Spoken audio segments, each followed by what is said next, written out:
make sure to give my dad a 5-star review. Make sure to like and subscribe to his YouTube. Thank you for listening and enjoy the show.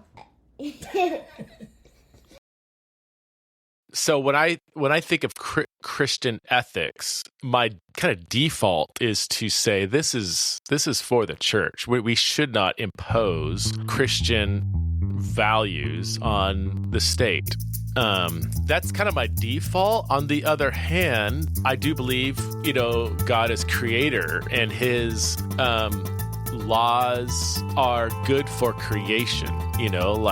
We should want all creation to follow its creator, and that's the way creation will flourish. And in the end, it will be that, Well, hey there, Faithful Politics listeners and viewers. If you're joining us on YouTube, guys, thanks for coming here for another episode of the Faithful Politics Podcast. And of course, we want you to be liking, subscribing, doing this stuff that hacks the algorithm because people need to hear sane conversation right now. So please make sure you're sharing this. I am, of course, your faithful host, Josh Burtram, and I have, as always, our political host, Will. Will, it's very good to see you.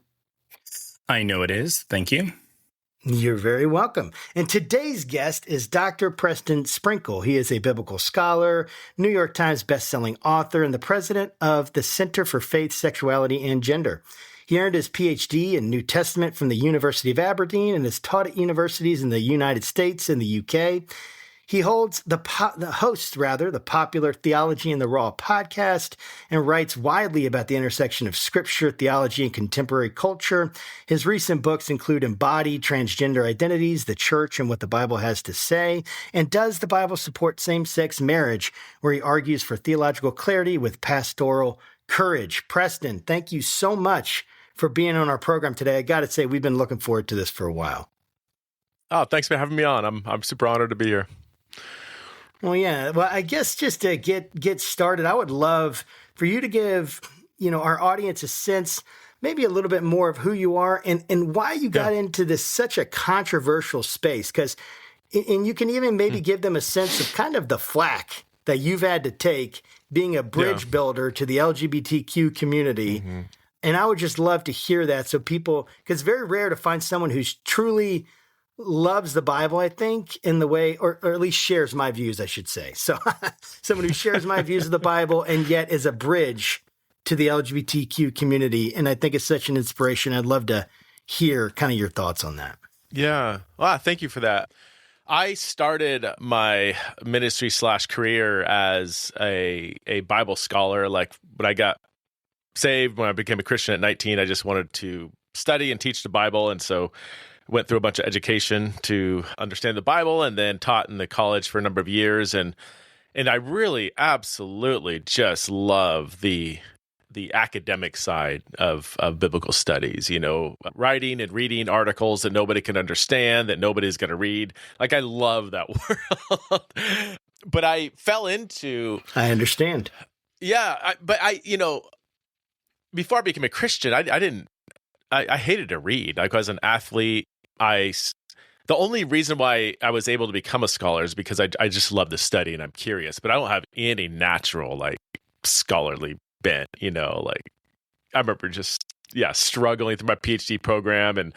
But I love to learn and study. And so I put the work into it, I guess.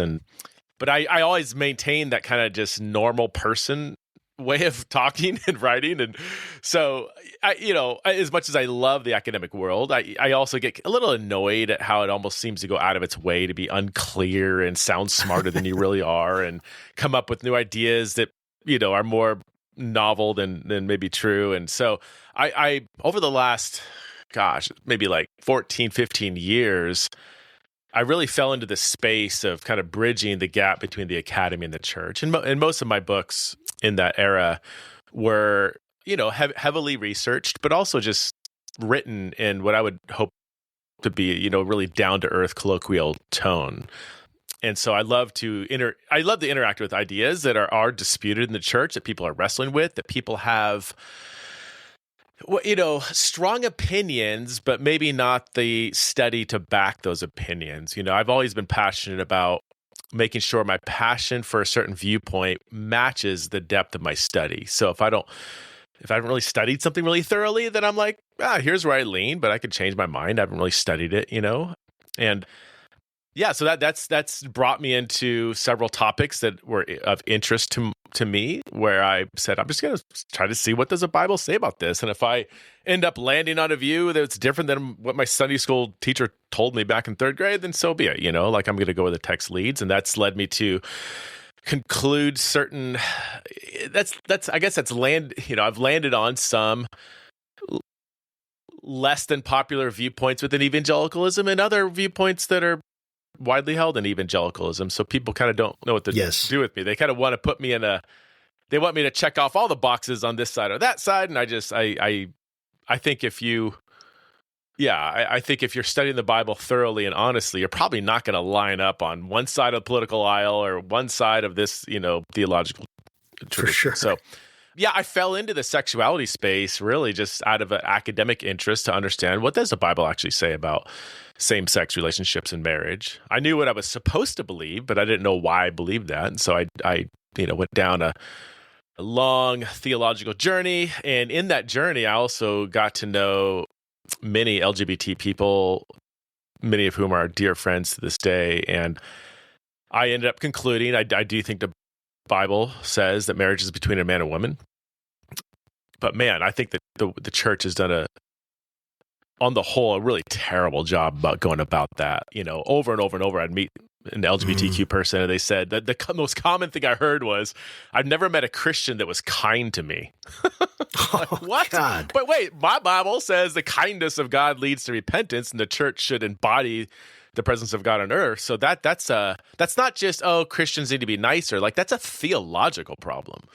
So my passion over the last 10 plus years has been trying to teach and maintain and advocate for theological truth regarding marriage and sexuality. What I believe, the way I'm reading scripture, and people read it differently, and that's okay. But also to embody a really radical welcome and kindness and love towards LGBTQ people within that framework. And some people said, you can't do that. You got to pick one or the other. And I said, I do think that was kind of Jesus's MO, preach the high ethical standard, but radically love people who fell short of that. Like that's kind of the thread woven throughout his ministry. So yeah, I spent the last 10 years trying to dismantle that, what I think is a false dichotomy placed upon me. So that's a long answer to your short question. No, it's good. And I have to say that your book about same-sex marriage is a good one. And as we were sort of like discussing before we started recording, like it's a book that we're actively going through right now. Josh and I and a couple other guys, we're still in chapter 1. And even though we started it, I don't know, a couple months ago, something like that. But what happens is like we go through it and then we just start talking about like things. And I think, it's really the ministry is taking place there kind of in our conversations, like your book is sort of offering us a guide. We're kind of talking about what it means. How do we apply this? So on and so forth. But at the beginning of your book, you referenced Jonathan Haidt and sort of like his research on motivated reasoning. And I will tell you that I had known about Jonathan Haidt's work kind of on the edges, but never really dug into it. But your inclusion of his work in the beginning of your book really kind of like it rocked me because what I started doing was like I've read The Righteous Mind 3 times. Oh wow! Already, okay. And then I started reading like the calling of the American Mind, and then I read Greg Lukiano's book, Counseling the American Mind, and then like I'm reading the Anxious Child, I think. Anxious Generation.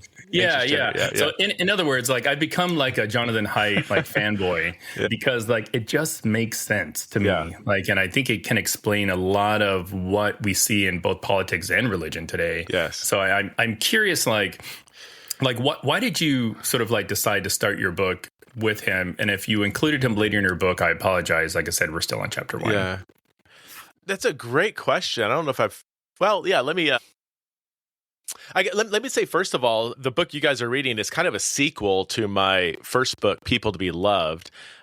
People to be Loved was kind of my really broad layout of how I'm approaching the topic. So it weaves in a lot more like pastoral concerns, my exegetical journey.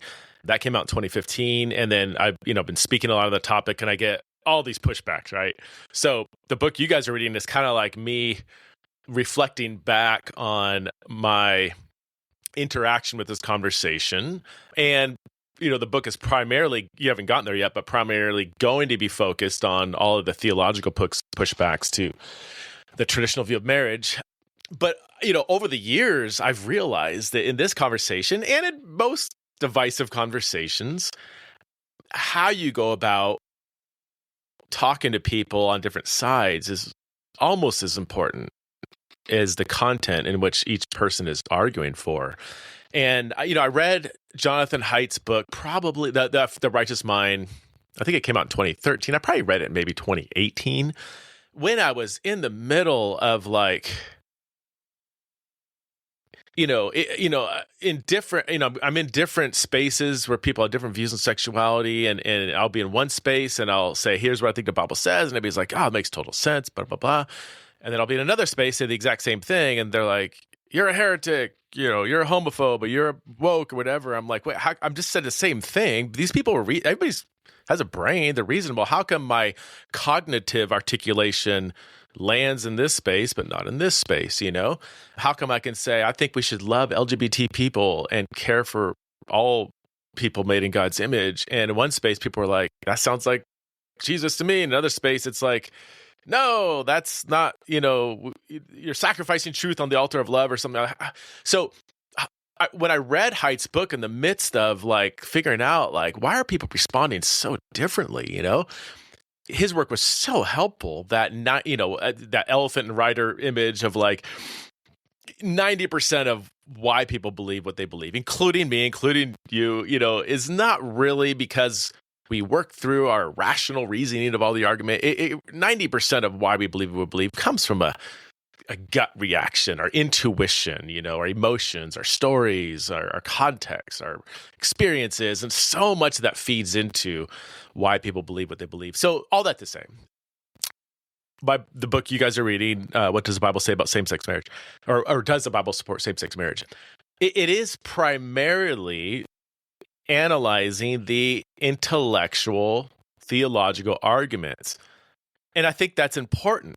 And I think we need to do that. But I learned over the years that we can't even do that well unless we first understand how to have a fruitful conversation with people, taking into account all these other things. So that's why I felt that I cannot write a book just defending traditional marriage until I really talk about what's even lying beneath that, So that was the goal. I honestly feel like that first chapter, and I've had people say that was the most important part of the book as a whole. I'm like, I don't want to discount the rest of it. It took a lot of work, but I kind of agree. Until we can learn how to even have civil conversations, fruitful conversations, then I don't know if it's even worth getting into it, Yes. So yeah. Anyway, that I'm glad you picked up on that. I'm really, excited that you found Haidt's work so helpful, because I think his work is incredible. Well, one of the reasons I think it's so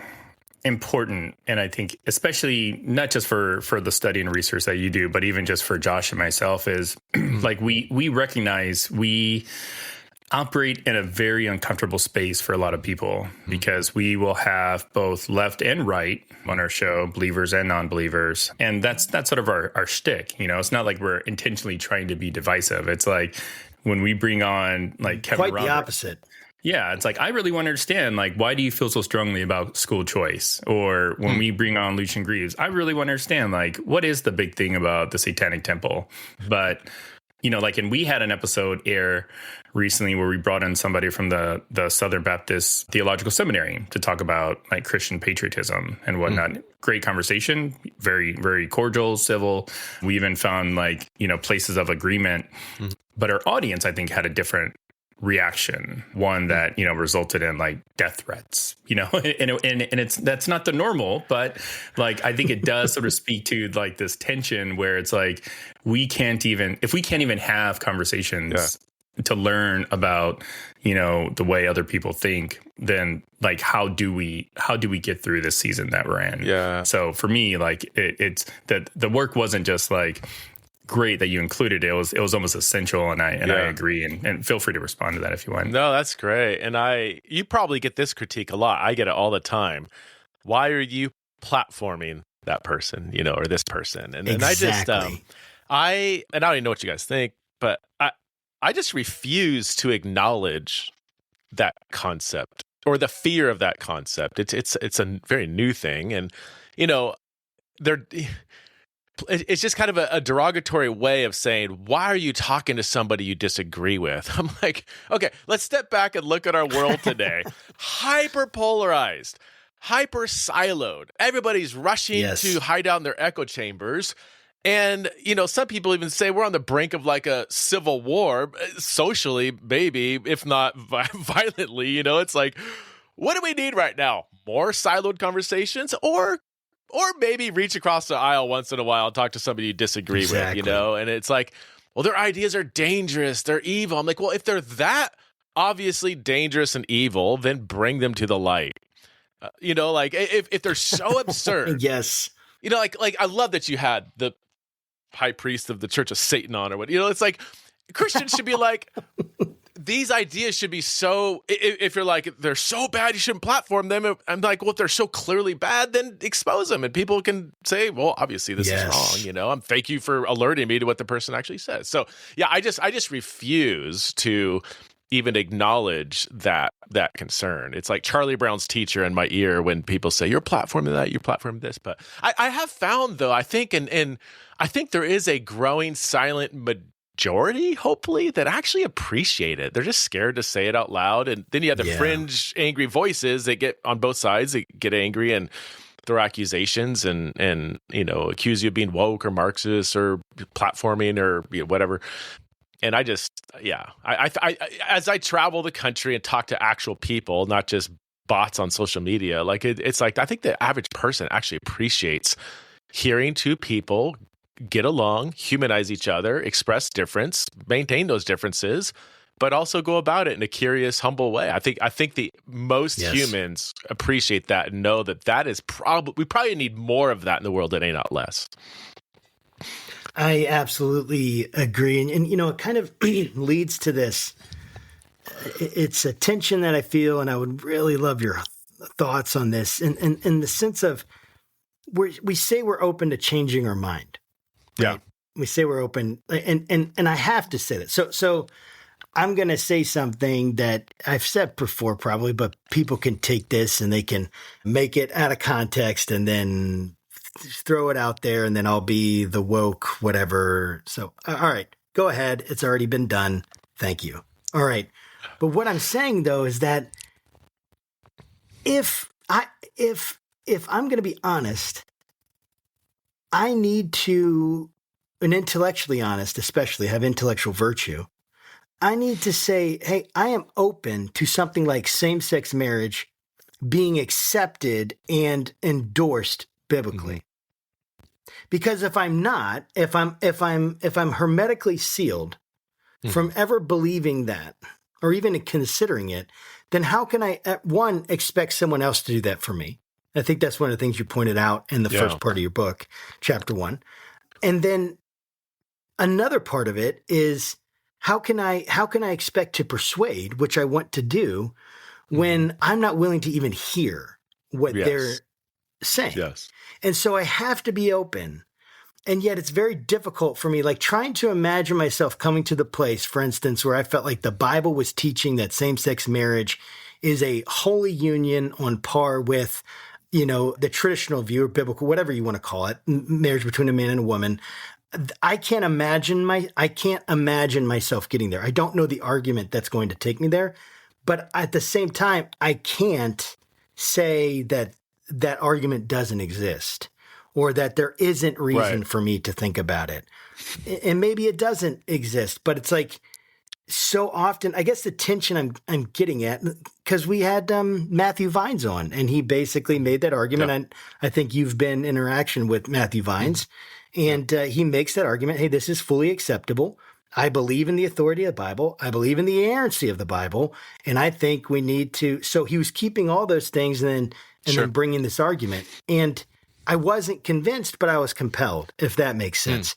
Yeah. What, in your mind, what would count? Like, how does something change your mind? Better biblical arguments, data, church tradition, pastoral fallout from real people? And maybe, obviously, it's probably all of those in some way, but I'd love for you to, like, how can we be open? My mom used to say, you have an open mind, your brain's so open, your mind's so open, your brain's going to fall out. So what? How do we balance that? I hope that's clear. That's such a. I mean, that we could refract that question through many different angles that would probably take us the rest of the time. It's a fantastic question, and where do I start? I strive to be aware of my biases, the stubborn corners of my belief system. I try to be aware of that. So I want to acknowledge that there's forces at work inside of me that are probably resisting change in my beliefs. And I think if we don't admit that, then I think we're being naive. And yet I think once you do, if you're honest with yourself, then I think that positions you better to be as fair-minded as you can. For me personally, I think, so the question, what would change my mind on whatever, pick a topic. For me, I think it comes down to temperament. I think it really does depend on the temperament, personality of each individual. So I'm very self-aware that I'm extremely left brain, like very just I that's my pedigree, right? I mean, I love these intellectual, rational arguments. I don't live in a denominational space or a ministry space or a church space that's kind of controlling me to, for the most part, I would say. For the most part, I swim in diverse waters. I'm my own boss. I wouldn't get fired if I held to certain views. Well, now, I mean, there might be ministries I'm involved in now that have been built on prior positions that would be affected. But let me give you an example. So I just finished a book on women in leadership. It comes out in March, and I began the book. I wrote the first chapter. You love hitting the softballs, don't you? Well, I just opened up a whole new door to walk through. My point is, I began the book totally neutral. And I said, I know people laugh at that. They're all like, well, you have a leanings, you're biased, blah, blah, blah, blah. I'm like, you know what? All I can say is in my heart, I don't have, at the beginning of my study, I don't have any leanings. You could trust me or not, whatever. Maybe I'm being self-deceived. But also objectively, if I land egalitarian or complementarian, I'll still attend the same church. I'll keep all my friends. My board is mixed on the topic. It's not like I'm teaching at Southern Seminary where you have to be complementarian, otherwise you lose your job, or I'm teaching at Fuller Seminary where you have to be egalitarian or you lose your job. Like, nothing in my life is going to change wherever I land. So just, there are some socioeconomic factors, socioeconomic and ecclesial, hopefully those aren't too big of word, objective socioeconomic ecclesial factors in my life that none of them are determining where I'm going to land. Other people are in that. Most people aren't in that space. If you're pastoring a complementarian church, you're like, I'm going to study what it says about women leadership. People are going to be like, okay, so if you don't land complementarian, you're going to lose your job. Obviously, that's an objective factor that's going to shape your approach. So all that to say, I have, for the most part, gone about my exegetical journeys on these various topics in spaces that, for the most part, allow me to land on different sides. For instance, I studied. I was at a Bible college when I studied what the Bible said about hell, and I landed egalitarian. Or no, sorry, I landed annihilation on the annihilation side because I think the Bible teaches it clearly. And my colleagues at the school, the president changed the doctrinal statement to make room for me. Brilliant, isn't it? That's amazing. when I studied warfare and violence, I landed pacifist, and one of the board members of the Bible College was furious. And they actually said, well, maybe this isn't the place for you to be a board member anymore because we find his view agreeable. Not that all of us agree with it, but he made a good biblical case, and we want to foster an environment for him to do that. So even in the times when I've landed outside of mainstream evangelical views, I've been in spaces that have allowed for that. And all that. Sorry, I'm going way too long. When I approached sexuality and marriage, I truly, as much as I'm able to be self-consciously aware, I said I want to go where the text leads, and if we got this question wrong, then I'm gonna go where the text leads, even if it leads me outside of traditional evangelical belief. So, yeah. So for the podcast, Josh is the resident theological Bible scholar. I am sort of the political junkie. So if you want to know how much Trump's former campaign manager Paul Manafort spent on an ostrich coat, I'm your guy. Because right. It's $15,000 by the way. so nice. I say that not only to be funny, but also just to prove that the level of theological depth that I have is nowhere close to any of you two's. So one of the things that Josh and I often discuss, off camera, off mic, is why does the Bible have to be so hard? He went to school for it, so do you. I've got a degree, but it's not in Bible studies. It's in occupational safety and health. Anybody want to know anything about OSHA? I'm your guy. But you did a whole bunch of research. You wrote a book about same-sex marriage, sort of the biblical views. I would say your lay Christian probably doesn't have the educational pedigree or know-how to do that. So, when we hear things there is absolute truth or the Bible is true, it does seem like it's truer to people that do research. So I'm curious, how does your conclusions, about what you learned about same-sex marriage, make its way to somebody like me who naturally just thinks same-sex marriage is fine. I don't necessarily have any sort of biblical grounding on how I feel about it one way or another. I just think, hey, Jesus wants us to treat people like people. And that's one way that our society is determined. People are actualized. So help me make sense, for a non-Bible scholar to really understand what the Bible says without having to do all the academic stuff that you've done. That's a fantastic question. I love that question so much. I get this a lot whenever I dig into a passage and I unveil the historical background of the Artemis cult in Ephesus, and that's how we understand 1 Timothy 2. And, people were like, I'm just a normal person. How am I supposed to understand the Bible then? Yeah. And can I just wrestle out loud with you guys? Because I don't know a satisfactory answer to that, because on the one hand, and people freak out when I say this, but I'm the average person can't understand the Bible without human mediation. You can't. In fact, for 1,500 years, 90% of people were illiterate, so they couldn't even read the Bible for themselves. They couldn't own a Bible prior to the printing press unless they're really wealthy and had somebody, transcribe it and read it to them and stuff. And the Bible is written in ancient languages that aren't around anymore.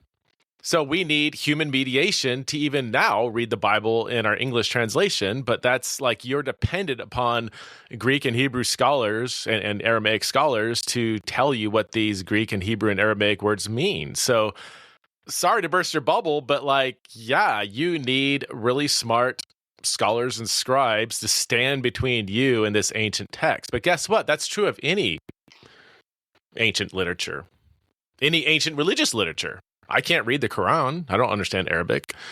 There's textual difficulties in the Quran. I got a friend who's doing a PhD in text criticism in the Quran, and he's like, yeah, you have the same issues with the Quran you do with the Bible. Different manuscripts, and so that's just any approach, any modern person trying to access an ancient religious document we're all up against the same problems. Or if you want to read Plato or Homer, at the end of the day, the Bible didn't fall out of heaven. It is an ancient document written by ancient people in certain contexts, and we're struggling in a community of people to try to understand what it says. Now, that's the bad news I get. Well, not bad news, but that's like the complex news, I guess. But world's worst commercial for Christianity. Or religion. Or religion. Or non-religion. I mean, okay, so I mean, does it? Okay, say someone says, okay, and that's why I'm not going to embrace religion. I'm like, okay, what? Okay, tell me about the other option. Is that any simpler? Do you understand the second law of thermodynamics and evolutionary theory and all evolutionary theories and all the things that come with non-religion? Yes. Like, is anybody going to be able to just on their own just understand that? You have to read through a wealth of stuff to really get down. If you're like, I want to know it for myself, like we're always dependent upon people who have gone before us and have done the work, and that's just the world we live in, so let me say this, coming back to same-sex marriage, it is worth considering that within all of that, and this isn't like a primary argument, it's more like an observation, global Christianity, historic global Christianity, is insanely diverse in its belief system. I mean, we can't even agree on what books belong in the Bible. There's different understandings of salvation. No one agrees on like end times, role of women and men. I mean, just like Christianity is a religion that probably more than any other religion is just filled with disagreement. One of the few things that global historic Christianity has believed unanimously, as far as we can tell from the literature, is that male-female sex difference is an intrinsic part of what marriage is, and relationships like same-sex sexual relationships and others are not part of God's design for human sexual expression. Coptic Christians, Greek Orthodox, Russian Orthodox, Christians in Africa, Southeast Asia, I mean, wherever you go. So if you take a wide-angled lens, the average person for 2,000 years and the scholar has all read these texts the same up until, again, with that wide-angled lens, you have this kind of little kind of blip in modern Western, some parts of modern Western Christianity in Europe and in North America that says, no, I think these texts have been read wrongly. And even there you have other people within those social contexts that say, no, we've been reading them correctly. So I don't think I don't think the plain meaning, I don't like that word. I'll just use it. I don't love it, but I'll just use it because I'd already said it. I don't think the plain meaning of what marriage is has been like hidden behind scholarly towers, hidden up in scholarly towers. We're dependent upon the elite scholars to tell us what it means. It's like, no, I mean, global Christianity have from the elite down to the peasant have understood these texts to say the same thing. So yeah, that's not okay. End of the story, but it's like, it's really to answer your question. I don't think that this is the basic teaching of marriage and same-sex relationships have been like hidden from the church and even, sorry, one more thing. There's even throughout human civilization, there's a secular book by I think Stephanie Kuntz. It's called Marriage, A History or something like that. And in every human civilization, even ones that embraced same-sex sexual relationships as not immoral, when it came to marriage, they said, well, obviously this is, for a man and a woman, or a man and women, but even polygamy is grounded upon sex difference. So even in cultures, so this is not just a religious thing, just in human civilization, the concept of marriage in particular was always believed to be designed for partly, one of the main purposes is to bring children into the world. So it's really in a post-pill, birth control era from the 1960s on where people started to explore other ways of conceiving of marriage, which that's just because they're new and modern and Western doesn't mean they're wrong. I'm just saying it's for most of human civilization, the Christian view of marriage was largely shared across civilizations. So yeah, that makes sense to me, and I agree with that. And I want to push in on a tension that I've been facing because, so on the one hand, like in terms of theologically, like I said, like I haven't been convinced by the arguments, and that doesn't mean I can't be convinced or I won't look at them again. I absolutely will. And there's some that are, like you said, some that are better than others. There's some that are like, that's a great argument. Absolutely, absolutely. And so I'm going to say this, and I struggle to say this, but so one of my first interactions, and I'm just going to keep names out and all that. The first time I ever even understood what homosexuality was, I was very young, and essentially I didn't know what it was, but I was told that this is what happens. It is very descriptive on, like, same-sex sexual acts. And then not descriptive, but like for my little brain, it was descriptive enough. We'll just say that. And then the idea was that they're dangerous. They, men will take boys and do sexual exploits with boys. That's not how it was said, right, to me, but essentially, and I remember being scared for at least a week that I was literally going to be taken. I would be scared every day I go to school. I'm going to be taken by a homosexual, like literally. And thinking back on that shaped, and then I'm sure that was reinforced, right? It had been reinforced before without knowing it, and reinforced later. And thinking about this, it colors my view of sexuality very deeply. And my view that homosexuality, LGBT, it's dangerous. It's not just different, it's dangerous.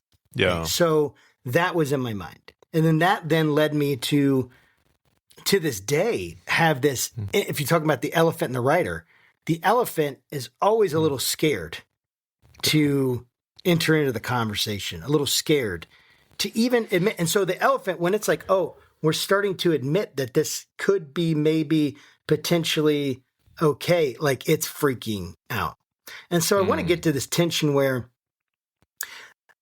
theologically, I am very much, I think, on the same page with you that, I don't see how you can make the arguments theologically. I understand how something like, Sodom and Gomorrah could be seen as a prohibition against rape and inhospitality within the culture. And those things need to be considered, right? That kind of violence, coercive acts, that's not the same. Gang rape is not the same as a monogamous, a loving relationship between two men or two women. So I just throw it right. I'm not going to put those two things in the same category. So I can acknowledge some of those differences, and you can speak to any of that, right? I'd love for you to. But what I'm kind of wrestling with, though, and in the rest of the scriptures, though, I just don't see where you can get it. And then you have some authors, like I think it was Luke Timothy Johnson, and then later on, the names are slipping, but Hayward, or that's Hayes, not it. Hayes But and Hayes, yes, Hayes, yes, exactly. Yeah. With this kind of idea that, hey, we got it wrong. And, the Bible maybe says that, but we need to, there's this like almost like principle or hermeneutic of expansion that's within the New Testament that we should acknowledge. And so, but I'm not convinced by those. But the tension that I'm bringing is, here's on the one hand, church theology, and then on the other hand, it's civic, living with other people. Right. And so my tension is, in a pluralistic society, should I be like, is my expectation that those kinds of relationships should not be allowed? I don't feel that way, actually. I have a brother-in-law who's married to a man, and I love him, and I love David.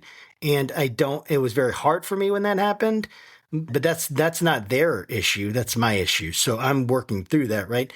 And, but I care for them, and they love my kids, and they're, you know what I mean? Like all the things, like why would I hate them? Right. I mean, and why would I want ill for them?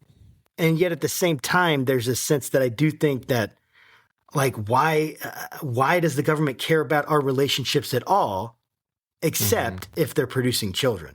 And that's kind of like, for me, like, why does the government care? Do we really want the government caring about our personal, intimate relationships and putting regulation in those?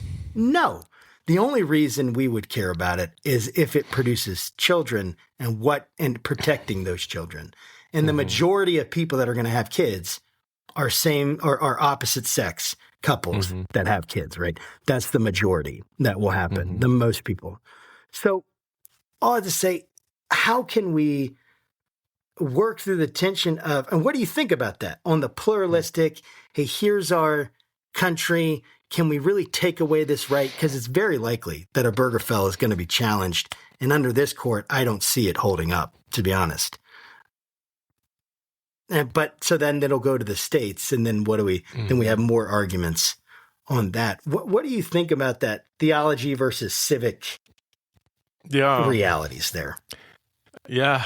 Well, I would love to hear Will's thoughts too, because he's the expert on the other side there. So I constantly wrestle with the tension, and it really has to do more with one's view of, I guess, church and state. And here's the tension I wrestle with. On the one hand, I in my political theology, I lean much more Anabaptist, Hauerwas, Yoder, strong separation between church and state, almost a pretty negative view of the state. And so when I think of biblical Christian ethics, my kind of default is to say this is for the church. We should not impose Christian values on the state. That's kind of my default. On the other hand, I do believe, God is creator, and his laws are good for creation. Like, we should want all creation to follow its creator, and that's the way creation will flourish. And in the end, it will be that, And there are certain, I think my tension with, like, I don't want to impose my Christian values on a secular nation, people that aren't even following Jesus, whatever. On the other hand, I kind of wonder, like, well, we all do that to some extent, right?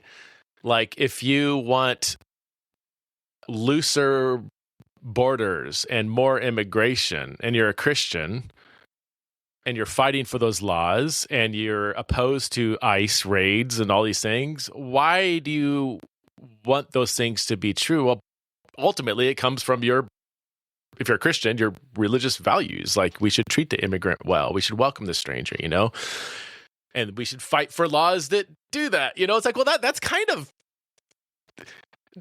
intrinsically, or it's very similar to the right-wing Christian who wants to enforce anti-abortion laws. Well, why? Because they believe abortion goes against biblical values. So I don't. Yes. I do wonder if there's two faces. If a form of Christian nationalism, if I could use that debated term, kind of exists on different sides of the political aisle, Well, I hesitate using it because it's just defined so differently, and people, whenever I bring it up, they're like, you need to define it more specifically. So, and we've had so many people on to talk. Okay, that's all. And we've had all the experts on to talk about it. So it's really more of a question. While my default is Christian ethics is for the church, we shouldn't impose that on the secular nation we're living in. I do wrestle with, well, is it even possible for Christians to advocate for certain laws and against other laws, while is it even possible to separate those concerns from our, at the end of the day, Christian values? And is that not a form of trying to impose our values on a secular nation? So I don't know the answer. Will, can you fix this? Come on, give us the answer. Is that making sense, that tension? And I've been wrestling with this for years. It does. And I think it's so funny. Josh and I were literally just having this conversation about like marriage equality and all those other topics. And my viewpoint is largely predicated on the fact that we in this country have made marriage into more than maybe just how we view it in the Bible, because we've attached all these sort of like benefits, tax deductions and all kinds of other stuff. And, being that I'm a person of color, I'm married to a white woman. My dad was born in 1928 in Oklahoma. And growing up, like, I would hear stories about just sort of like the issues he had. And my mom is Vietnamese. So mixed race couple, couldn't have gotten married, before 1970 in this country for because of laws, and it's like what that does or what that means to me is like, okay, so you get sick or your spouse dies, like that's basically it if you're not married, right? Like you lose kind of all those benefits, all those like life insurance. I had an older kid.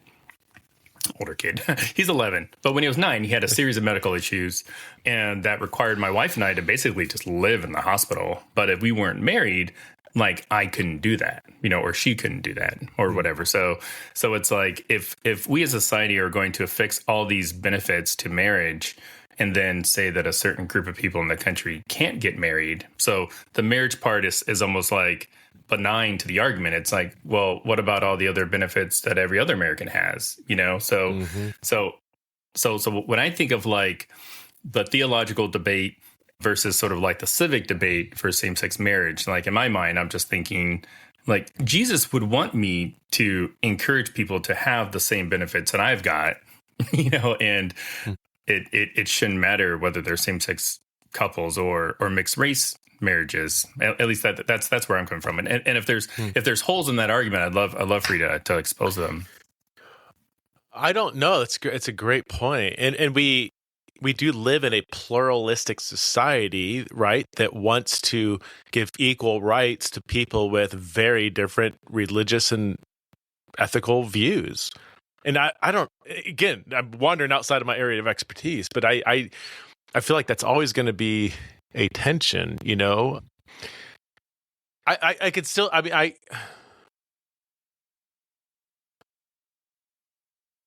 yeah, I wonder if there's certain areas where it does get a little trickier with like things like abortion. I mean, if some people's worldview believe you're literally killing an innocent person, like that should never be legal ever, Another person says, well, it's a female's right to her own body. She can make the choice, and it's like those are vastly different worldviews, and they are diametrically opposed to each other. So I could see where somebody would fight if you believe this is murder. You should say it's like innocent people should not be murdered. Everybody agrees on that. You should live here if you don't agree. Like we can't just run out shooting homeless people or killing kids because whatever. Well, I could see where somebody would fight to say this isn't just my Christian value. This is just a common human good. The debate is it murder, of course, and stuff. Yeah, so. I often, when it comes to debates, especially about abortion or other things, it's like what's sort of the one question that would better kind of frame the argument. And with the abortion debate, I've always said, like, if your definition of where life begins is different than mine, we're always going to differ on abortion because there is no singular definition for when life begins. And when we had one of the country's leading experts on IVF therapy come on. It's right around the time Trump was promising like free IVF treatments to everybody. So we brought him on, just talk a little bit about what the mechanics of that would look like. And then we asked him, like, is there any sort of unanimous medical, like a literature that says exactly when life begins? And he's like, no. And I'm like, yeah, I didn't think so. And that's a problem for the abortion debate because to your point, I think that we can all agree killing babies is bad. Right. I think if you ask a left-leaning person, right-leaning person, should we kill this baby? No, Right. But then if you ask like, well, when in this baby's growth did it actually become a quote unquote baby? Right. Then I think you're going to get radically different answers. Right. Yeah. Yeah. No, that's good. Yeah. Yeah. One of the things I'll just let me speak to that just for a moment. This one thing that I think is interesting about the abortion debate is that it is about life, but I don't think it's really about life. I would just add some nuance to what you're saying, Will, because I think this is what you're saying, but I'm just being more precise because I don't know. Maybe I'm talking about the mansplain. I don't know. You're going to mansplain. I'm about to mansplain to you.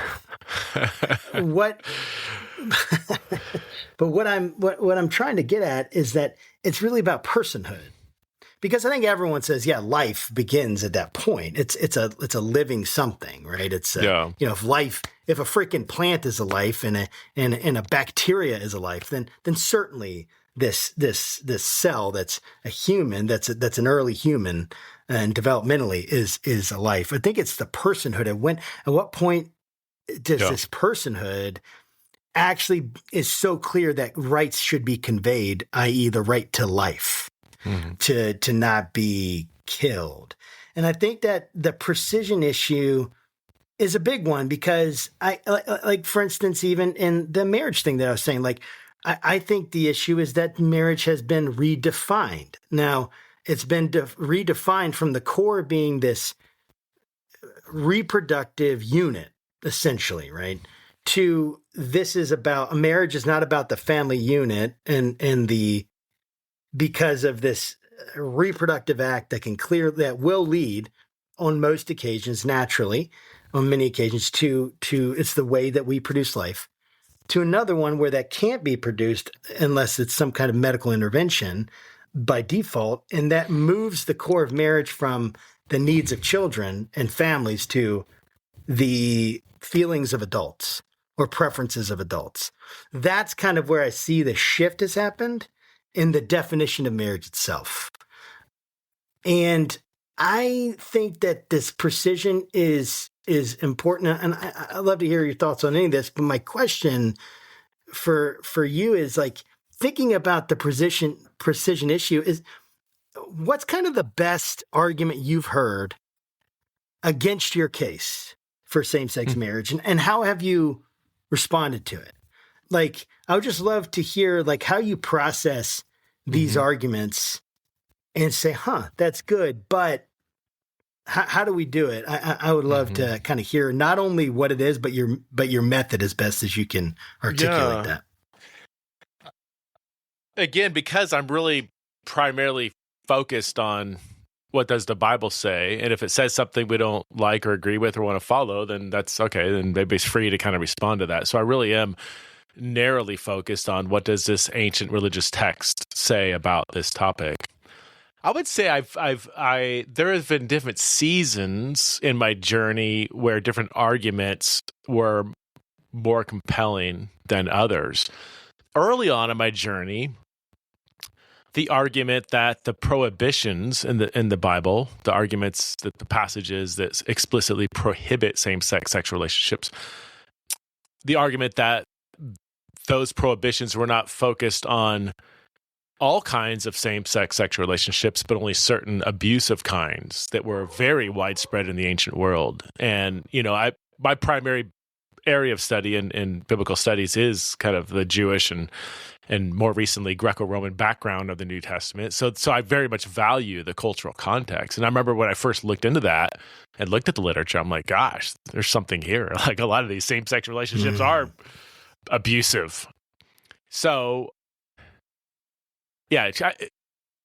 quickly, as I did more research, there were two things that kind of came up. When I looked at the ancient background, I saw, well, they're actually more diverse than some people are making them out to be. You'd had some abusive relationships, you had some consensual relationships, you had some with age differences, an older man and a younger boy. But I'm like, well, heterosexual marriages were an older man and a younger girl, teenage. So, I don't think age difference was really the concern there.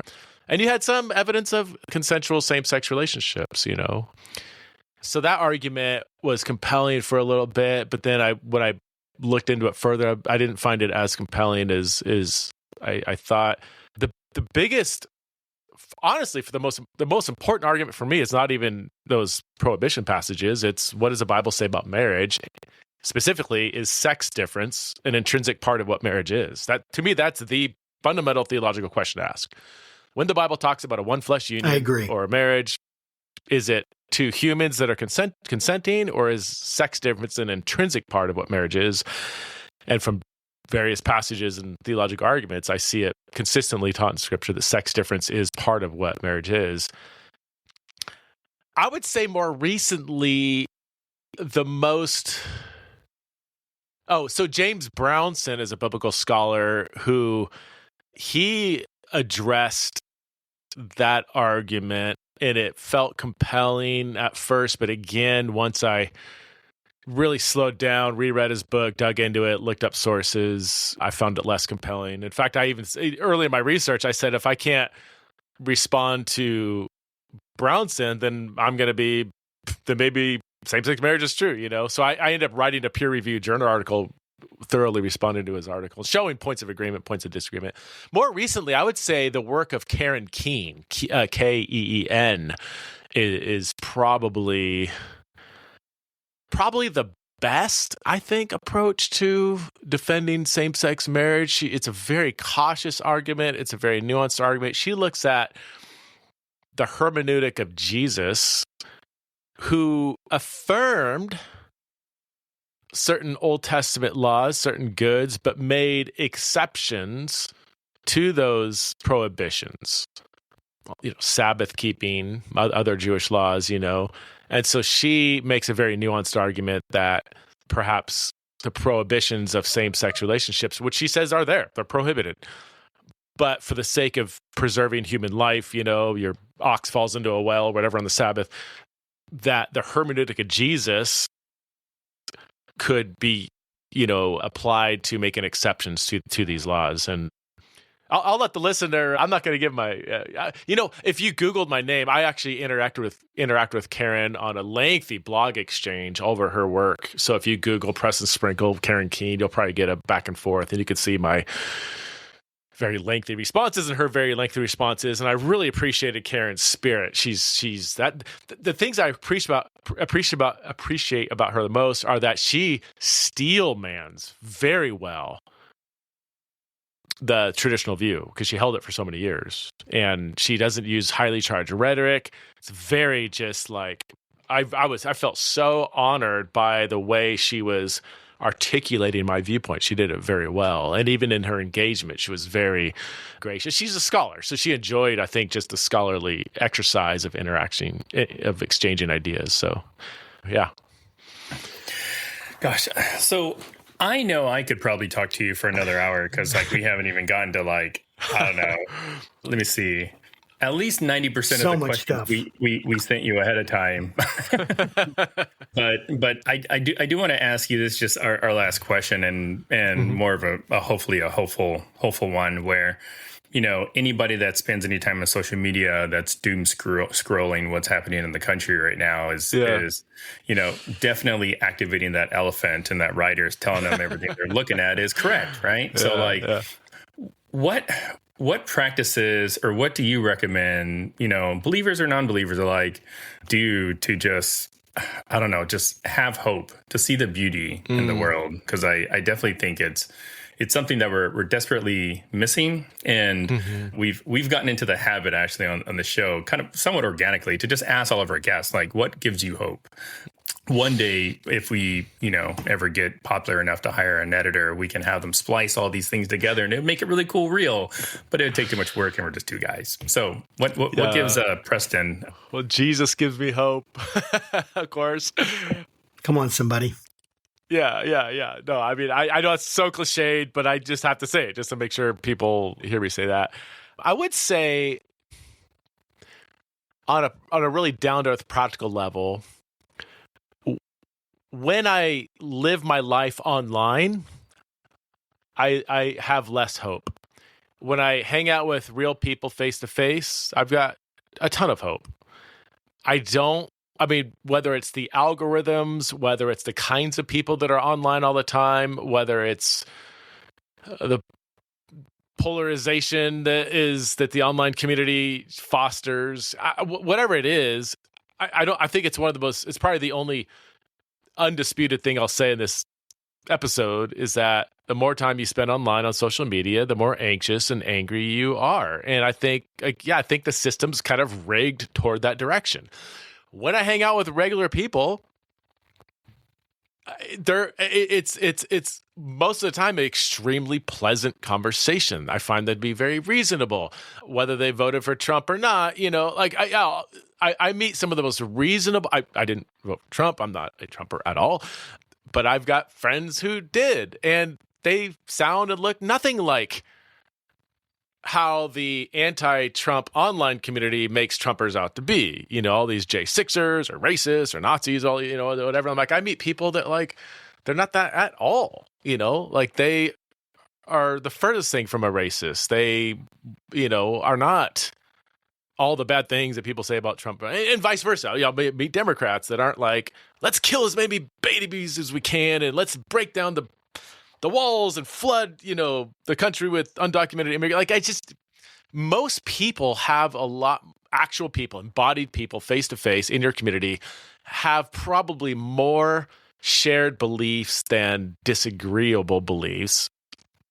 It's just, I think the polarization is so magnified online. So anyway, that's my response. Spend less time online and more time with real people.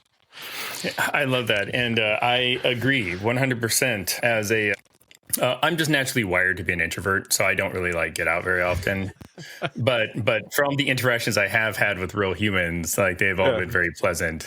And I agree that we do agree on a lot more than we give ourselves credit for. I was speaking to somebody at my kid's bus stop, and the person comes to the bus stop, they got a MAGA hat on, and we were just talking about, I don't know, some new power plant that's coming in our town, and I didn't necessarily mention that I was a Democrat, but he sees my Abigail Spanberger sign in my yard, so I'm sure he's not confused. And we got to talking about politics a little bit, and I just said, this government shutdown sucks. We all actually probably agree on a lot more. I was like, we all think Congress should have term limits. Nobody thinks they should be trading. I was like, and I haven't met a single person that has not wanted the Epstein list released. Right. I was like, 3 things right there. Just release the list. And I'm like, and if we can agree on just these 3 really obscure things, imagine all the other things we could probably agree on if we started talking to each other. Yeah, so absolutely. Well, thank you so much, Preston, for coming here. How can people follow you, stalk you, look at what you're doing? My podcast, Theology in the Raw, would be a go-to. I record 2 episodes a week. And then the website, theologyraw.com or prestonsprinkle.com. Awesome. That's really cool. And you said you got a book coming out in March? Yeah. It's called From Genesis to Junia. An honest search for what the Bible really says about women in leadership. So, yeah. Nice. That is Check awesome. it out. Yeah. Well, when it comes out, we'll definitely try to get you back on and push some product on our show. Great. Thanks for everything you do. Yeah, thanks for having me on, you guys. And to our audience, hey, thanks again for stopping by to visit us. Make sure you like, subscribe, do all that kind of fun stuff that my kids would appreciate, because all the people they follow have millions of subscribers. They don't really watch Mr. Beast anymore. They watch some other character. But yeah, help us out. Help me be a father, a good father in my kids' eyes by liking and subscribing to this podcast. And as always, make sure you keep your conversations not right or left, but up. And we'll see you next time, guys. See ya.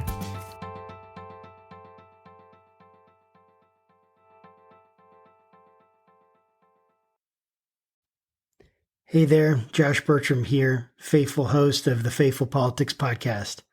I want to let you know about a compelling new spinoff, the Faith Roundtable, where I'll be interviewing top faith leaders, theologians, and scholars to unpack the pressing issues that are shaping the church in America today. We'll dive into topics like faith in public life, social justice, and how we can engage our communities more effectively. Make sure you don't miss any of our enlightening conversations by subscribing to it on our YouTube channel. Join me at the Faith Roundtable, where deep discussion meets thoughtful insight.